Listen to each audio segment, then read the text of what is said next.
What's up, guys? As you can see, there's some different Emersons sitting here. Got rid of the Journeyman. After I cleaned this knife out and carried it and used it, it grew on me, like I said, and I just grew to appreciate it. I don't really care that it doesn't have good fit and finish.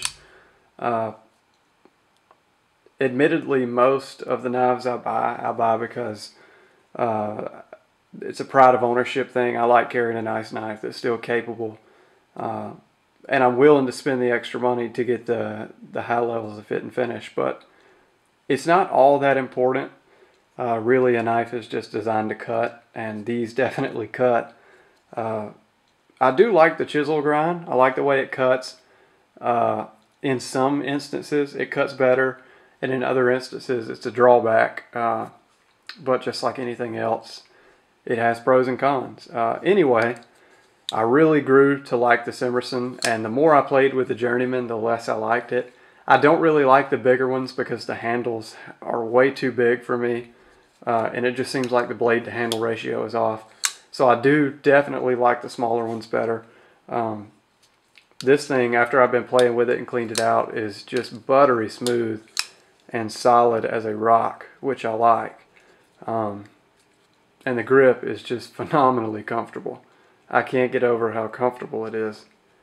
The thumb ramp is just, everything's just perfect when you're gripping it like this. Reverse is just as comfortable. The clip kind of bugs me, but that's not a big deal. I don't really do a lot of anything in this grip. The liner hasn't really moved all that much, despite me flipping it out a good number of times. Just minimally sticky, which pretty much all TI frame locks are. So anyway, went to the knife store, traded in the Journeyman, got another Mini Commander, this time with a black coated blade. I will note that the G10 is completely different on these two. Crank the ISO up so you can see it. The uncoated Mini Commander has this rough, really rough G10 with kind of a coarse pattern. And this other one has a lot finer of a pattern. It's not so coarse, it's not so abrasive, and it's definitely a lot finer of a pattern. Not sure which I like better, but they're both grippy, and they both serve their purpose. This one isn't gritty at all. It's not really gritty in the least bit, but it's just, it takes a lot of force to open and close it. The pivot is cranked really down, or cranked really hard down. Cranked down really hard. Jeez, if I can get my words in the right order. Nobody at the knife store did that. I pulled this out of the case. It was actually sitting under another Mini Commander, so this one hasn't been touched since it arrived. So that's from Emerson, this tight, but it has no blade play. When I loosen it up and clean it out, it'll probably get a lot better. But it is tight right now. It takes a lot of force to close it. Definitely pretty tight, but it's not gritty, so that's a good sign. Probably going to carry this one. I don't really dig coated blades, so I'll probably keep the satin one. Keep it nice and probably get this one nasty. When I do stuff that damages knives, I cut a lot of ties off bales of wood. That is terrible. Scratching the blade. I let the coating take the brunt of that. Again, it's just ridiculously comfortable. The thumb disc I didn't like at first, but it grew on me also. The only thing, it may get in the way of sharpening, but it's easily removable, so it's not a big deal.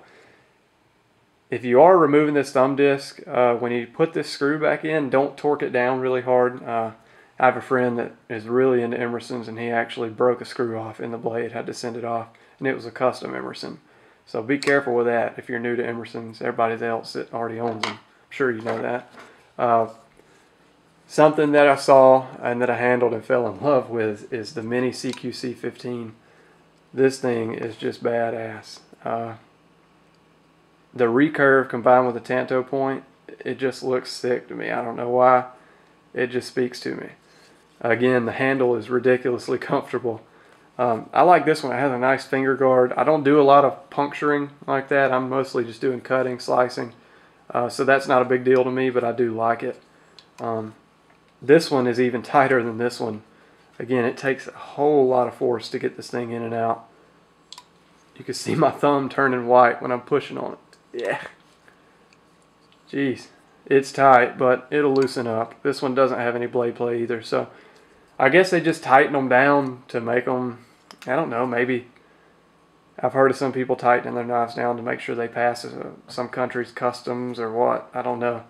I'm sure they do it on purpose because, I mean, if you felt that, you would have to wonder what's going on. You would have to know it was intentional. Somebody would have to feel that and correct it if it wasn't intentional. I mean, geez, it takes a lot of pressure. Anyway, gonna loosen it up, clean it out. The mini CQC15, the blade, it's a V-grind also. V-grind chisel edge. The relief grind, or the relief, edge relief on this is really thin. Should cut pretty well. Gonna do a cut test soon with a chisel edge in their 154 cm. I said something wrong in my last video with Emerson. I said they were 55 to 57. They're 57 to 59. Arjun corrected me on that. I don't know what his YouTube name is. Victorinox fan. So yeah, gonna do a cut test. For some reason, as much as I initially hated them, they grew on me. It's fun when stuff like that happens, but it's definitely unexpected.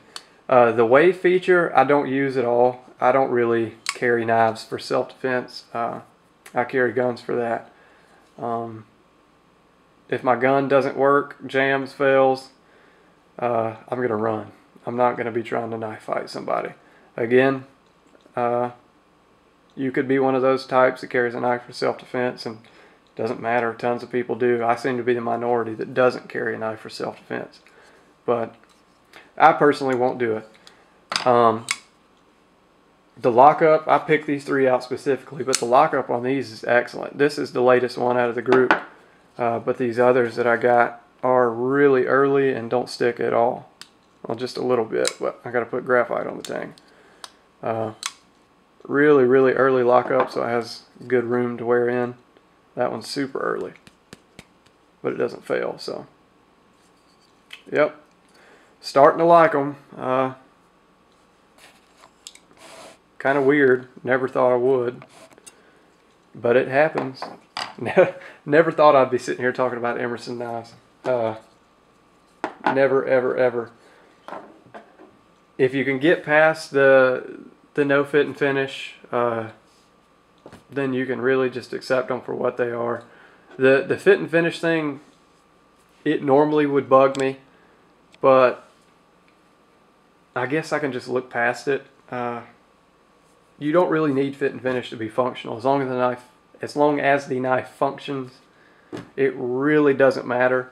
As long as something is not super out of whack, like one liner is way above the other or something crazy like that, it's not really going to bug me. So I'll carry these to use and carry the Sebenza to show off, I guess.